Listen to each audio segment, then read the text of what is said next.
County witnessed high drama when an angry mob turned on Directorate of Criminal Investigations DCI officers, mistaking them for abductors.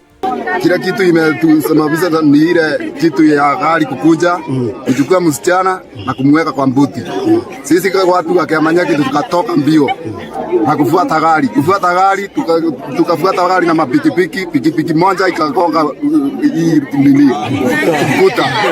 The officers clad in plain clothes and arriving in the now infamous black Subaru Outback registration KBZ 684Y had come to apprehend a robbery suspect, but their mission quickly went off the rails. Ni Jacqueline Gatweri na mimi ni resident wa Kirinyaga. Nilikuanga kwa kazini, nimepigiwa simu na new number, wakaniambia wanataka mchele.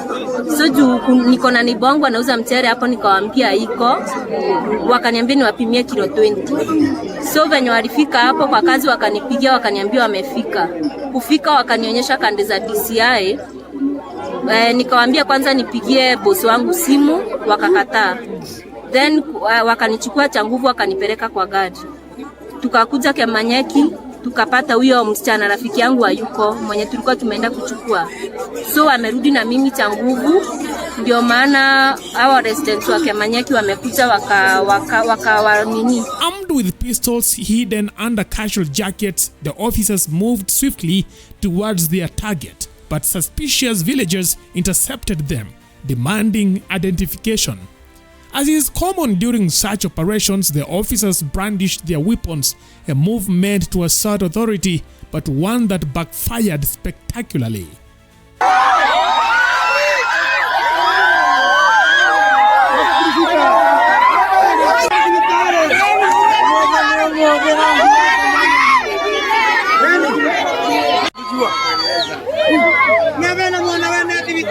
Wameponea kifo kwa kufuata njia mbaya yenye wamekuja kushika mtu nayo, na zile gari wanakuja kushika nazo ni zile zinaandafuti watu. Kama wamekataa Subaru Kenya hii juu imekuwa kama probox kuharibu jina Kenya hapa. Walikuwa wametoka Kirinyaga kuja kushika ule msichana, lakini wakatumia njia mbaya, lakini wameokolewa na assistant chief hapa. The villagers, already on edge due to recent abduction cases, quickly grew hostile. Convinced the officers were kidnappers, they descended on them with unrelenting fury, demanding justice.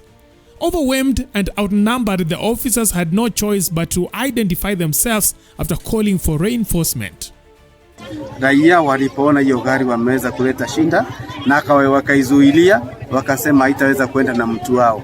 Hadi wakati ambapo mimi mwenyewe nimefika, tukaweza kuongea na tukaona itakuwa vyema wale maafisa wa polisi kwanza warudi, wakija na utaratibu ule mwingine ambao tuna involve mpaka ofisi zetu ofisi yetu ya chifu waweze kuchukua huyo mtu wafanye uchunguzi kwa ile njia inayofaa. Kwa na hasira sana, walikuwa na uoga, hawakuwa najua huyu mtu wao anapelekwa wapi.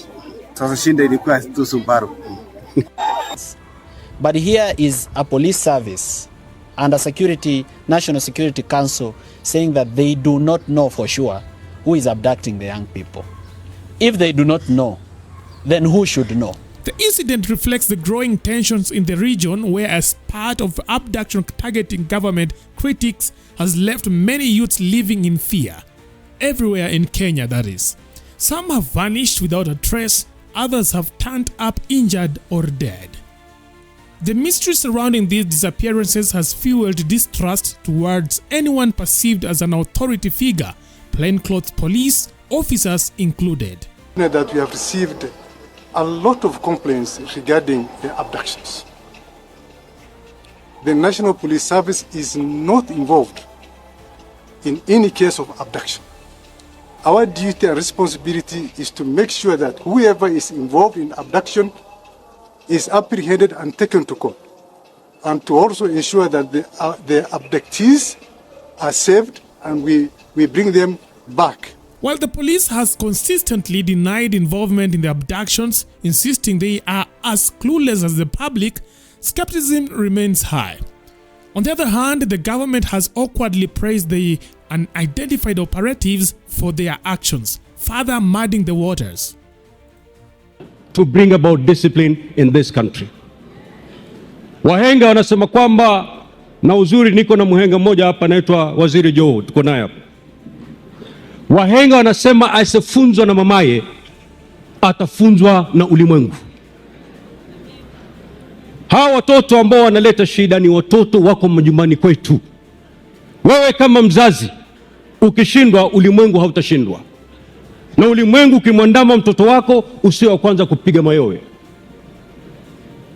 Manake tuko tayari kudumisha demokrasia, lakini hatuko tayari kudumisha utovu wa nidhamu. Implement that law to end these shenanigans of people insulting each other left and center with impunity and imagining nothing can happen to you.